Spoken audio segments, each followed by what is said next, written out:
and I'm back for part 3 of the 60s movies.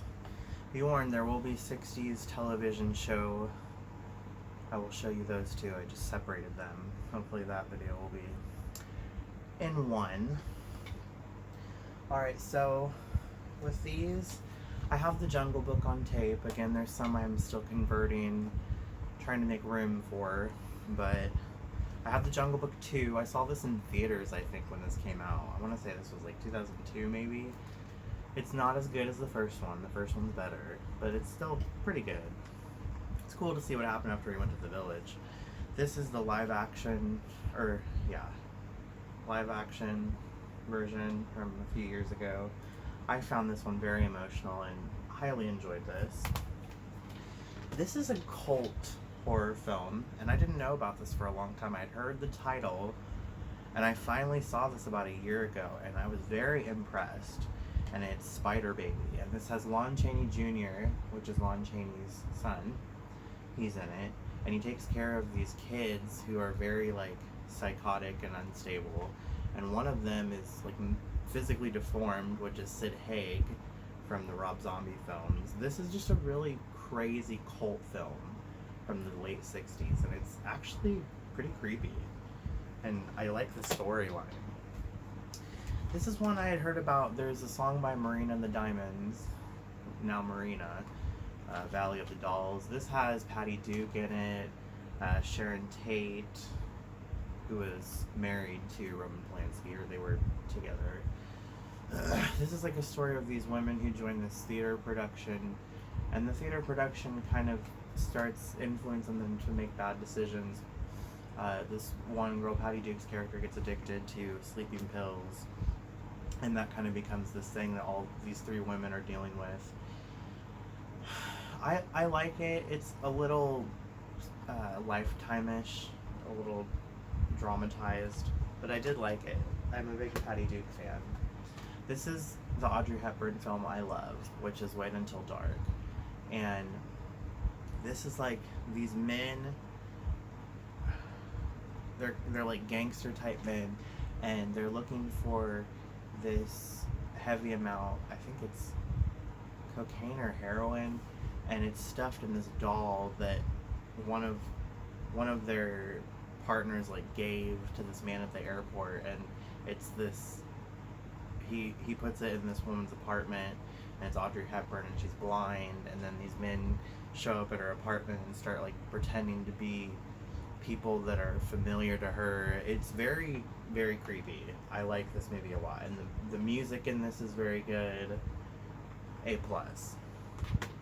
This is a Martin Scorsese film. It has Harvey Keitel in it. It's really cool to see him in something so dated. This is the 60s, so there's some male nudity in this, just fair warning, but this is also about kind of a gangster type man, and he's trying to,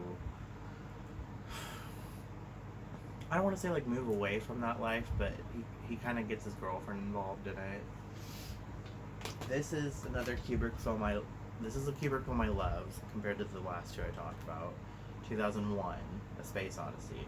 This is just so well done, and for the time period really pushes boundaries, and is thought-provoking, and the special effects are just crazy. The special effects you see, some of it is in your mind, but it's just, this is still a topic that comes up today. More in a conspiracy theory type way, but it comes up.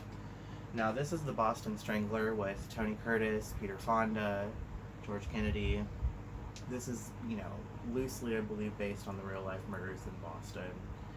And I thought this movie was very effective and creepy. I won't give away who the Boston Strangler is in the movie, but once you figure out who it is, it's kind of the audience's irony to hold on to, because we're the only ones who really know, and everybody else is just kind of assuming. Very, very effective.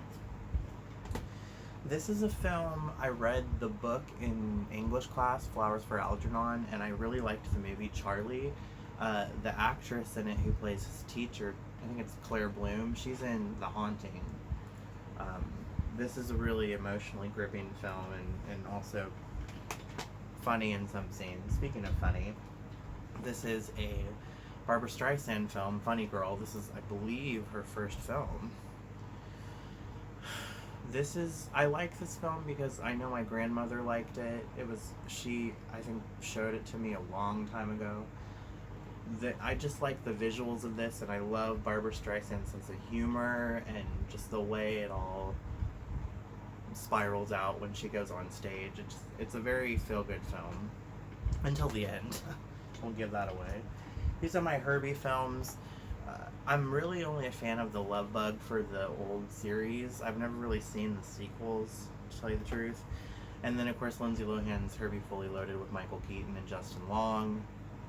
Of course, I've seen that. And I do like it still. Now, this is my Romero Dead collection. Wow. We're going to show this. So, now, Night of the Living Dead, I saw that one first, which is good because it's the first one in the series, the 68 one. This is a $1 copy. Now, this is the colorized copy, and I like the original more than the 90s one. The 90s one is very good, and is smarter, and has better effects. Tom Savini, a makeup effects artist, directed it, and I think made a lot of smart decisions. I just like the original better because it's used in so many other films, like Halloween 2, which is another big film for me, a big important horror film.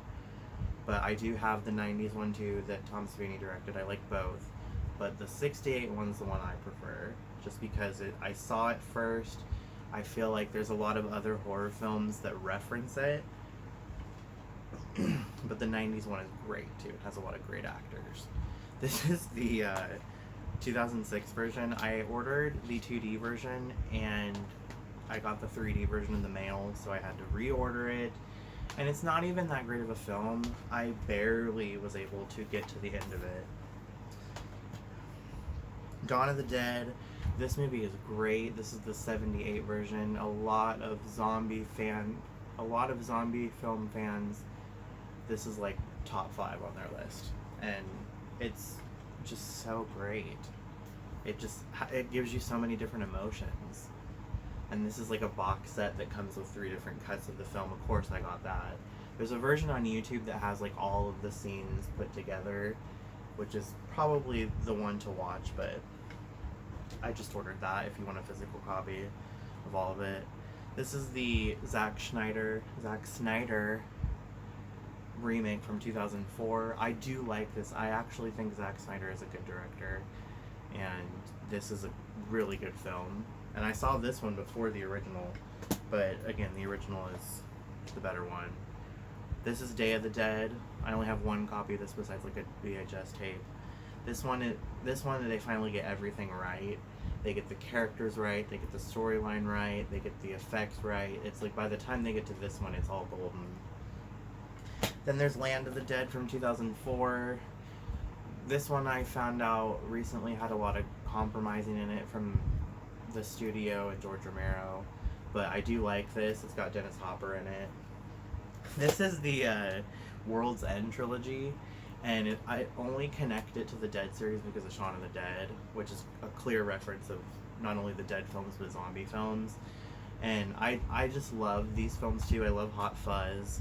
It's crazy to me that this is a trilogy because when you watch them, you just think it's the same 2 guys, and the stories don't really connect. But they're all good. I need to watch World's End, but I love Shaun of the Dead and Hot Fuzz.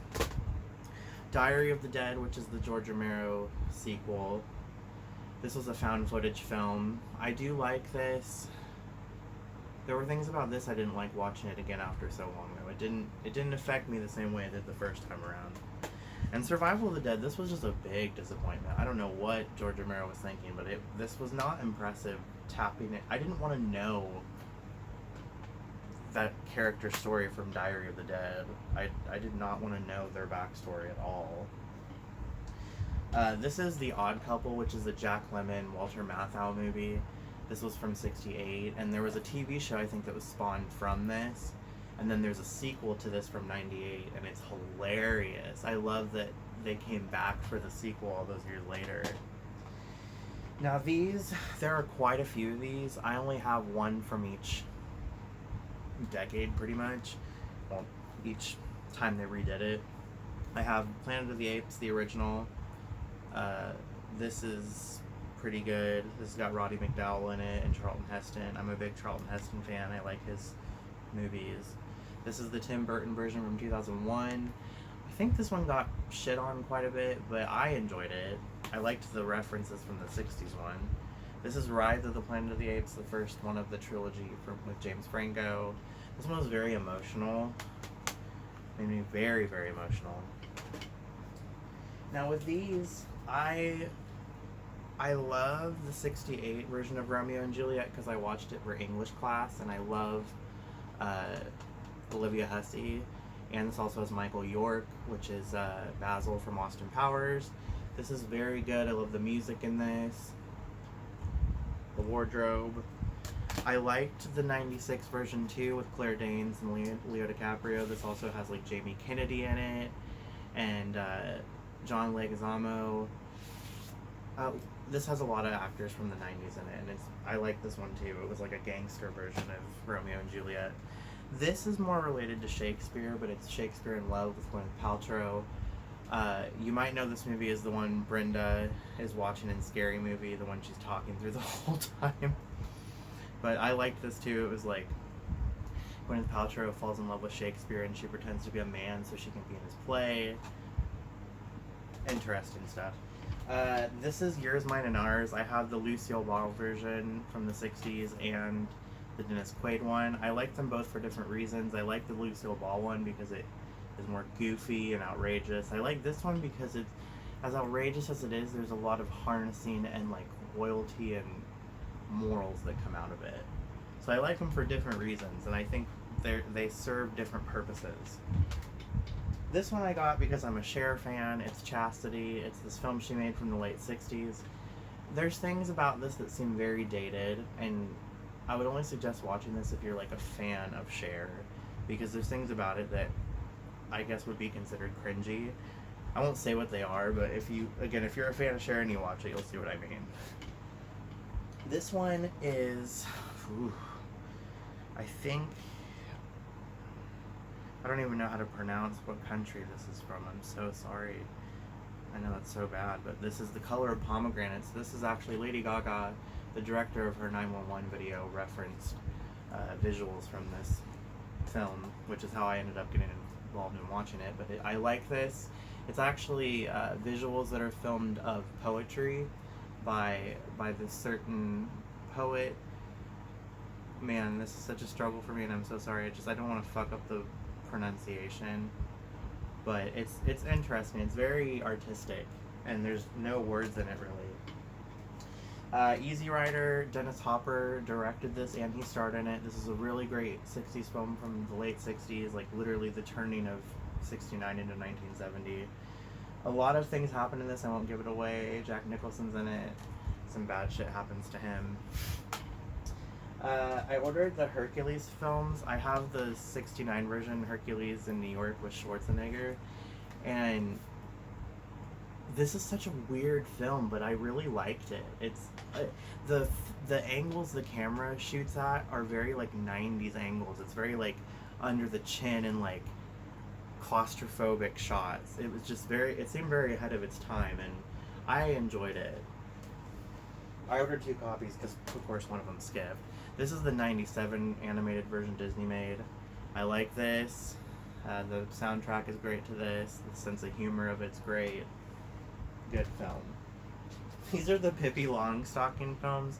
I got these out of pure curiosity. I've never really watched anything of hers, and to tell you the truth, I don't know if I'll really go back and watch these. This is the 69 version, the Pippi Goes on Board. I think it's like, again, like a Danish film or something that was dubbed in English, because you can tell by their lips they're not speaking English, and it's very bizarre. And then there's the 80s one, which a lot of people probably know more or are more fond of. I did like this. Again, I didn't grow up watching this, so some of it was a little cringy. And then last, for the 60s films, I have the True Grit films. I have the John Wayne version, which I liked this because it had Dennis Hopper in it, and I liked that crossover between like old cowboy meets new cowboy. If you can kind of get my drift, like 30s cowboy mixed with 60s cowboy. And then True Grit with Kurt Russell, I believe. Or Jeff Bridges, sorry. I always get those two mixed up. This was okay. I thought it was weird that Haley Steinfeld was in it. But anyways, that was my entire 60s collection. I wanted to be thorough and really pick ones that I was purely curious about.